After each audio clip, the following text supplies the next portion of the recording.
Hi yours, welcome to BRK entertainment. నేను మీ ఉమా. ఈరోజు మనతో పాటు ఉన్నారు అక్కడ అమ్మ ఇక్కడ అబ్బాయి. సో వీళ్ళైతే తెలియని వాళ్ళు ఎవరు లేరండి. ప్రతి ఇంట్లో అందరికీ తెలిసిన వాళ్ళే. జబర్దస్త్ షో దగ్గర నుంచి, లోకల్ గ్యాంగ్స్ దగ్గర నుంచి, ఆహా వరకు అన్ని ప్లాట్ఫామ్స్లో ప్రూవ్ అని చెప్పేసుకున్నారు. సో ఇప్పుడు స్పెషల్గా డెబ్యూగో సినిమాకి మన ముందు వస్తున్నారు. సో ఈ సినిమాకి చాలా ఈజీ అయిందా, షోస్ ఈజీగా ఉన్నాయి, అసలు సినిమా విశేషాలు ఏంటి అడిగి తెలుసుకుందాం. Hi sir. హలో అండి. Hello ma'am. హలో. సో ఇక్కడ నితిన్ భరత్ గారు అని చెప్పేసి ఇద్దరు అంటారు. మాకు చాలా కన్ఫ్యూజ్ అవుతుంది క్వశ్చన్స్ అడిగేటప్పుడు కూడా. సో ఇంట్రడక్షన్ మీరే ఇవ్వాలి.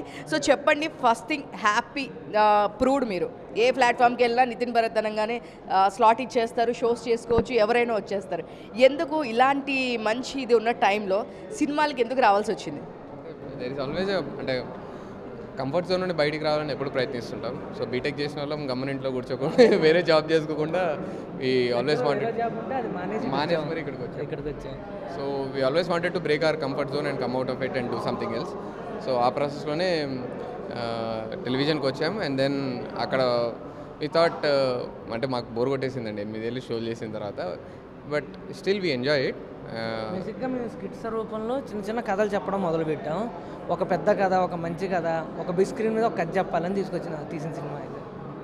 సో మీకు ప్రదీప్ మాజరాజ్ గారు, మీరు ఎప్పటి నుంచో ట్రావెల్ అవుతున్నారు, 10 years కాబట్టి మీకు చాలా ఈజీ అయింది యాక్సెస్ కూడా చెప్పడానికి కూడా. సో తనతో షోస్ డిఫరెంట్, 70mm చాలా డిఫరెంట్. మీరు వేసే లైన్ పంచెస్కి జనాలు అలవాటు పడిపోయి ఉన్నారు. అది స్టార్ట్ చేసింది నితిన్ భరత్ గారు. సో అంత సక్సెస్ఫుల్గా షోస్ తీసుకెళ్లారు, జబర్దస్త్ అయినా ఏదైనా సరే. లైన్ పంచెస్కి అలవాటు పడిపోయి ఇంకా కొంచెం ఏదైనా సిచ్యువేషనల్ కామెడీ వస్తే కూడా కొంచెం చూస్తారు జనాలు, అంత అట్రాక్ట్ అవ్వట్లేదు. సో ఇప్పుడు మీరే సినిమాకి వచ్చారు. సో ఇంక ఎలా సో ఇప్పుడు మీరే సిచ్యువేషన్ కామెడీ, ఇది ఎంతవరకు వర్కౌట్ అయితే దీనిలో ఇంకా ఏమి చేంజెస్ ఉన్నాయి? అంటే ఇండివిజువల్ వన్-లైనర్స్ అనేవి చాలా తక్కువ అండి పెళ్ళడం. వన్-లైనర్స్ కూడా ఎప్పుడంటే if you have a strong situation one liners కూడా పేలుతాయి. సో అలాంటి స్ట్రాంగ్ సిచ్యువేషన్లోనే వన్-లైనర్స్ పేల్చడానికి కూడా ట్రై చేసాం మేము ఈ సినిమాలో. So hopefully all those work. And April 11th చూడాలి రిజల్ట్ ఎలా ఉంటుందండి. We put and blood and soul ఈ మూవీ కోసం. ద టీమ్ ఆల్సో అందరు కలిసి చాలా ఎఫర్ట్స్ పెట్టారు. సో ఖచ్చితంగా ఎంటర్టైన్ చేస్తామని నమ్ముతున్నాం. సో దీనిలో చూస్తే కనుక ప్రదీప్ మాచిరాజు గారు సినిమా స్టార్ట్ చేసి మీరు కూడా 3 years అవుతుంది నాకు తెలిసినంత వరకు. సో ఇన్ని డేస్ గ్యాప్ వచ్చింది అండ్ సో మధ్యలో ప్రదీప్ గారికి సమ్ లెగ్ ప్రాబ్లం ఉంది అని చెప్పారు. సో ఏంటి సార్ దీని బ్యాక్ స్టోరీ ఏంటి? అంటే ప్రదీప్ గారు బేసిక్ యాక్సిడెంట్ వల్ల he had a leg injury. So అది సర్జరీ కోసం it took a time. Surgery తర్వాత క్యూర్ అవ్వడానికి హీ టుక్ హిస్ టైం. మాకు టైం దొరికింది, మేము స్క్రిప్ట్ రాసుకోవడానికి మూవీ స్టార్ట్ చేద్దామని. ప్రదీప్ గారికి మొత్తం క్యూర్ అయిన తర్వాత మనం మూవీ స్టార్ట్ చేసిన దగ్గర నుంచి ఎక్కడ ఆగల. సో ఇక్కడ చూస్తే కనుక ఇందాక ప్రదీప్ గారు మేము క్వశ్చన్స్ అడిగేటప్పుడు చెప్పారు, ఇది ఫ్రెండ్స్ అందరూ కలిసి ఫండ్ లాగా అలా చేశారు అని చెప్పి. సో అక్కడ ఈ క్వశ్చన్ అడుగుదాం అనుకున్నా, బట్ నాకు కుదరలేదు. సో దీంట్లో మీ షేర్స్ ఎంత ఉన్నాయి? మీరు కూడా వన్ ఆఫ్ ది పార్ట్నర్స్ కదా, మీరేం చెప్తారు? మాదంతా క్రియేటివ్ షేర్ అండి. మేము ఓన్లీ క్రియేటివ్ షేర్ చేసుకున్నాం అండి. అందులో మిగతా ఫినాన్స్ షేర్ అంతా వేరే వాళ్ళు చేసుకున్నారు. అంటే we don't have any first cinema అండి, ఎందుకు 2 పడవల్లో కాలు పెట్టడం, ఒక పని చేసుకుంది కదని. మన ప్రదీప్ గారు మాకు అలాంటి ప్రెజర్ అనేది ఇవ్వాలి యాక్చువల్లీ. అంటే ఇప్పుడు అందరూ ఉన్నారు, హీరో దగ్గర నుంచి ప్రతి వాళ్ళు అందరూ షేర్ చేసుకున్నారు. అంటే స్టోరీ మీది, మొత్తం ఇదంతా సినారే అంతా మీరు ఎందుకు దీనిలో ఇన్వెస్ట్మెంట్ లేదు? అదే చెప్పాను కదండి, ఫస్ట్ డే సినిమా ఇది న్యూ ఫోర్టే ఫర్ అస్. అలాంటి కొత్తది ఎత్తుకున్నప్పుడు 2 పడవల్లో కాలు పెట్టాం. అండ్ రెండోది, we're not interested in production అండి. We don't know the ball game. The production is a different thing. So మాకు వచ్చింది మేము చేయడం బెటర్ కదా, రాంది ట్రై చేయడం కంటే అని.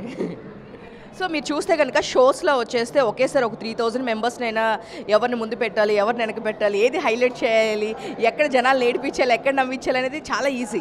సో అంతమందిని చూస్తూ షోస్ చేసిన మీరు ఇప్పుడు ఆన్ స్క్రీన్ దీనికి మూవీకి వచ్చేసేటప్పటికి చాలా డిఫరెంట్ ఉంది సినారో. సో ఇది ఈజీ అనిపించింది, అది ఈజీ అనిపించింది? బేసిక్గా 2013లో అది ఈజీ అనిపించలా, 2025 ఇది ఫస్ట్ కాబట్టి ఇది ఈజీ అనిపించలా, ఇప్పుడే నేర్చుకుంటున్నాం. ఇంకొక లాస్ట్ క్వశ్చన్ ఏంటి అంటే, దీనిలో దీపికా పిల్లగాని హీరోయిన్గా తీసుకున్నారు. సో ఇంతకు ముందు వచ్చేసి ప్రదీప్ గారు 30 రోజుల్లో ప్రేమించడం ఎలా అనే దానిలో మంచి ఒక హీరోయిన్ తీసుకున్నారు, అమృత అయ్యర్ గారిని. సో కానీ దీనిలో తీసుకోవడానికి రీజన్ ఏంటి అంటే, ఎవరైనా స్టాండర్డ్స్ పెంచుకుంటూ వెళ్తారు కదా. ఆల్రెడీ దాని ఒక స్టాండర్డ్ 30 రోజుల్లో ఎలా అనే దానిలో ఆ సాంగ్ నీలి నీలి ఆకాశం అనేది అందరు చాలా ఫేమస్ అయింది. సో ఇంకొక స్టాండ్ పెంచుకుంటూ వెళ్తారు. బట్ మీరు ఎందుకు మళ్ళీ ఇక్కడ మీ షోలో చేసిన దీపికా గారిని తీసుకొచ్చారు? అంటే బేసిక్గా మీరు స్టాండర్డ్ తగ్గించుకున్నాం అంటున్నారు. ఆవిడ ఎవరో తెలియదండి, అమృత అయ్యర్ గారు. ఆ సినిమా తర్వాతే తెలిసారు. ఇక్కడ అందరికి తెలిసిన అమ్మాయి అండి. తెలిసిన అమ్మాయి ఇక్కడ ఇంకా ఆవిడ కూడా ఇంకో మెట్టు పైకి వచ్చింది. So it's all everybody step together up అండి. అందరం స్టెప్ అప్ అయ్యాము. ఆ సక్సెస్లో ఆవిడ కూడా ఉంది అంతే. We did not want to అంటే స్టాండర్డ్ తగ్గడం పెంచడం ఏం లేదు. So it's a stand up for her. కథకి తెలుగు వచ్చిన అమ్మాయి కావాలి, దట్టు స్లాంగ్ బేస్డ్ స్టోరీ ఇది. అందుకని మేము తెలుగు ఈ అమ్మాయిని కూడా అంటే తెలిసిన అమ్మాయినో అలా కూడా తీసుకోవాలా. మేము చాలామందిని ఆడిషన్ చేసి అందులోంచి ఈ అమ్మాయిని తీసుకున్నాం. మీరే ఈ అమ్మాయి కరెక్ట్ అంటారు చూసిన తర్వాత. సో లుక్స్ చాలా బాగున్నాయి. కొంచెం లుక్స్ అయితే డెఫినెట్గా బాగున్నాయి. ఇప్పుడు ఆన్ స్క్రీన్ మీద లుక్స్ చూసా నేను ట్రైలర్ అయితే ఫుల్గా నవ్వేసుకున్నామండి. అసలు సత్య గారు కానీ కామెడీ కానీ శ్రీను గారు కానీ చాలా బాగుంది.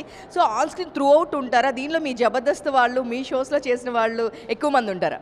లేదండి, అంటే మీరు నాకు తెలిసి గెటప్ సీన్ ఒక్కరే ఉంటారేమో. జబర్దస్త్ నుండి మేము పిక్ చేస్తున్నాం. అంటే మన సినిమాకి క్యారెక్టర్స్ ఏదైతే అవసరమో దానికి తగ్గట్టే తీసుకున్నాం. అంటే తెలిసిన వాళ్ళని వీళ్ళు తెలియని వాళ్ళని కాకుండా ఏ క్యారెక్టర్కి ఏ ఆర్టిస్ట్ అవసరమో దానికి తగ్గట్టే ప్లాన్ చేసి తీసుకున్నాం. సో ఇక్కడ లెజెండరీ కమిడియన్ బ్రహ్మానందం గారిని ఎలా ఒప్పించారు? అసలు ఆయన ఉన్నారు అంటే ఇప్పుడు చాలా సెలెక్టెడ్గా చేస్తున్నారు. బ్రహ్మానందం గారు చూస్తే కనుక చాలా పెద్ద సినిమాలు అది కూడా చాలా సెలెక్టివ్గా చేస్తున్నారు. బ్రహ్మానందం గారిని ఎలా ఒప్పించి తీసుకొచ్చారు, ఏం చెప్పారు? అండ్ సో ఇందాక ప్రదీప్ గారు మాట్లాడుతూ చాలా రోజుల తర్వాత జంధ్యాల గారితో కంపేర్ చేశారంట, చాలా బాగుంది కామెడీ అని. సో ఏమంటారు? బేసికలీ ఆయనకి స్క్రిప్ట్ వినిపించామండి. వినిపించగానే హీ ఆల్సో గాట్ ఎక్సైటెడ్. ఎక్కువ టైం కూడా తీసుకోలేదు. విన్న తర్వాత చేద్దాం నితిన్ అన్నారు. ఇద్దరిని పిలిపించారు. అది మీరు ఏంటయ్యా ఇద్దరు, we have work with him for a different show. మీరు షోస్లో వర్క్ చేస్తున్నాం. ఆయన మా షోకి చేసిన తర్వాత చాలా షోస్లో చేసినప్పుడు కూడా అన్నారు మమ్మల్ని, అరే ఏంట్రా మీతో షోస్కి వెళ్ళాం కానీ అంత మజా రావట్లేదు, మీతో చేసినప్పుడు మజా రావట్లేదు అన్నారు. We felt so happy. దాని తర్వాత మూవీకి అప్రోచ్ అయ్యారే, సినిమా చేస్తున్నాను. Then we narrated the script. He liked it. Immediately said okay. And even the production is also happy. అరే బ్రహ్మానందం గారికి నచ్చిందంటే నచ్చిందన్న, సింగిల్ సిట్టింగ్లో అయిపోయింది అని అంటే వెంటనే అందరికి కాల్ చేసి ఆయన నేను చేస్తున్నాను ప్రదీప్, నేను చేస్తున్నాను అని చెప్పేసి ఆయనే కాల్ చేసి చెప్పారు. బ్రహ్మానందం గారితో మేము మాట్లాడినప్పుడు ఆయన మా ఏజ్లోకి వచ్చేస్తారు. ఆయన మా ఏజ్లోకి వచ్చి మేము ఎలా మాట్లాడతాం ఆయన అలానే మాట్లాడతారు. ఆయన మమ్మల్ని అంటే బేసిక్గా ఈ కథలో వన్స్ ఆయన క్యారెక్టర్ చెప్పినప్పుడు ఆయన కూడా దాని గురించి వర్క్ చేశారు యాక్చువల్లీ. సూపర్. అయితే ఇంకా నెక్స్ట్ మూవీస్ కూడా ఇద్దరు కలిసే తీస్తారా, విడివిడిగా ఏం తీయరా? నితినే చెప్పాలండి. ఎందుకు భరత్ చెప్తే బాగుంటుందండి. సార్ ఆలోచించుకొని చెబుతాడు. ఏంటి ఇక్కడ కూడా సేమ్ పంచెస్ మొదలు పెట్టారా మాకు? ఆలోచించుకొని కలిసి చేస్తామని చెప్తామండి. సో ఫైనల్గా వాళ్ళ ఫనీ అనేది మనకి ఫైనల్ టచ్ ఇచ్చారు. Thank you and all the best. Thank you ma'am. Thank you ma'am.